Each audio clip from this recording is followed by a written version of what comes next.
You're listening to the Angry Marks Podcast Network. Good afternoon, good morning, good evening. My name is Arya Whitner, and this is your NXT report for Wednesday, May 16th, 2018. NXT began this week with the theme music for the biggest babyface in wrestling, Johnny Gargano. But instead, who should come out to this music except the biggest heel in professional wrestling, Tommaso Ciampa.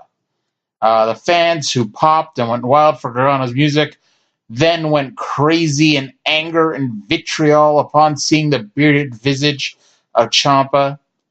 Ciampa said that Gargano may have won the battle, but Ciampa would always win the war, and that is why Gargano is sitting at home in a neck brace. Piece by piece, Ciampa has broken him.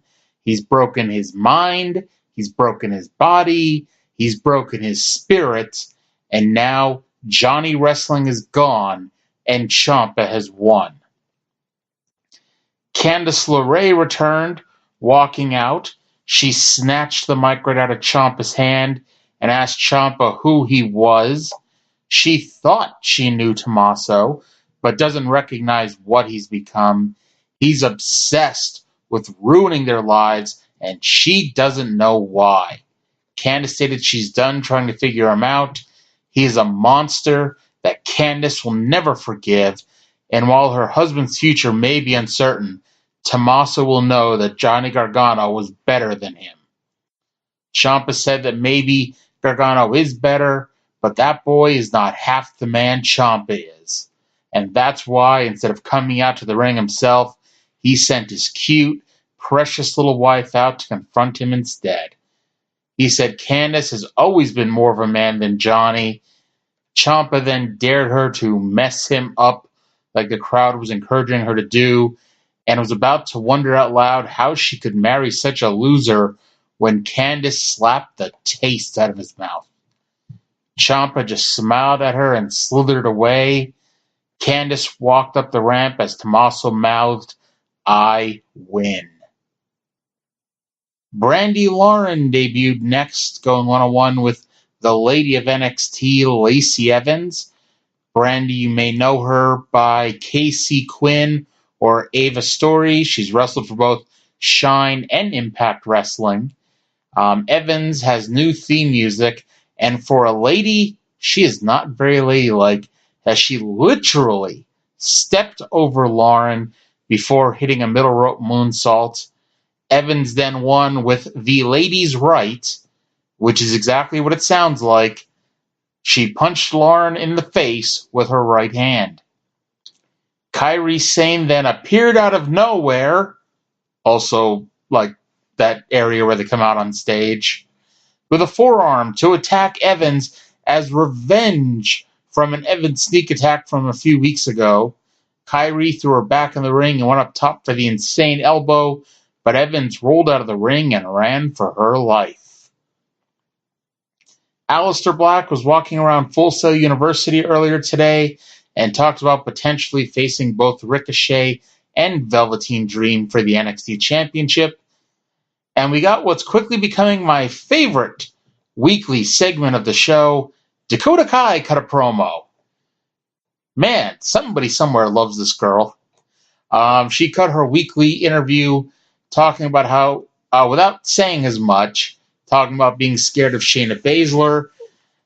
She noted that Nikki Cross, who was cackling nearby last week, was crazy. She began talking about her strength and conditioning programming when Nikki Cross came flying into the picture and demanded to know when Kai was going to challenge Baszler. Kai was scared of Cross the same way she's scared of Baszler, but in a completely different way, as Nikki ordered her to face her fear. We had our unofficial number one contenders match as Ricochet took on Velveteen Dream up next. It's hard to believe that 1 year ago when this gimmick debuted that Velveteen Dream would be as over as he is. And this, I'll tell you what, this match went 5 minutes. It was the first 5 minutes of a long match. And if the first 5 minutes of this match are a preview of what a 20-minute, 15-minute match between these two would be, that's going to be a hell of a match, I'm telling you. Dream basically spent the whole time trying to prove that he's on Ricochet's level as he matched the one and only move for move, and they set up what I said was promising to be a really good bout. They collided heads in the corner, but before either man could get up, Lars Sullivan ran in for the attack. Sullivan squashed both men before laying them out with separate freak accidents.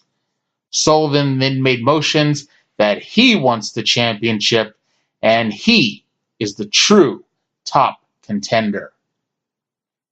The love child of a bizarre three-way between John Morrison, Hiromu Takahashi, and Jacob Novak, who is a tool, Kona Reeves was back and here to take on Raul Mendoza this week. Kona has now added a necklace with a giant K on it. He threatened the ring attendant about what would happen if something were to happen to his jacket. I should point out that he did not care about his alleged 24-karat gold necklace, but the jacket you could buy at any Walmart in any part of this country, that was important. Reeves, I'll tell you what, he's been watching his Ted DiBiase tapes, and if you're going to watch tapes of somebody, there's a lot worse people you could be watching and studying from than Ted DiBiase, as he used the Ted DiBiase fist drop, the falling elbow from the middle rope. He even used the $1 Million Dream. And then after Mendoza made a really hot comeback, Mendoza did a springboard right into the foot of Reeves, and Reeves then picked up the win with the Hawaiian drop. Kathy Kelly was backstage trying to get comments from Mr. Regal when Ricochet and Velveteen Dream both showed up and stated they were going to ask for a match with Lars Sullivan before they went into Williams' office together. Later on, they announced that next week, on this very show, in this very ring, Lars Sullivan will face both Ricochet and Velveteen Dream in a 2-on-1 handicap match. Earlier today, Heavy Machinery was talking about taking their mothers out for Mother's Day when TM61 walked up and wanted to go out drinking. Heavy Machinery said they didn't want to drink with cheaters, so TM61 made a fat joke, and long story short, these two teams will be sports entertaining in the ring next week. Main event time! It was 6-man tag team action as the Undisputed Era, Adam Cole, baby, Kyle O'Reilly, Roderick Strong, took on the team of Pete Dunne, Oney Lorcan, and Danny Burch.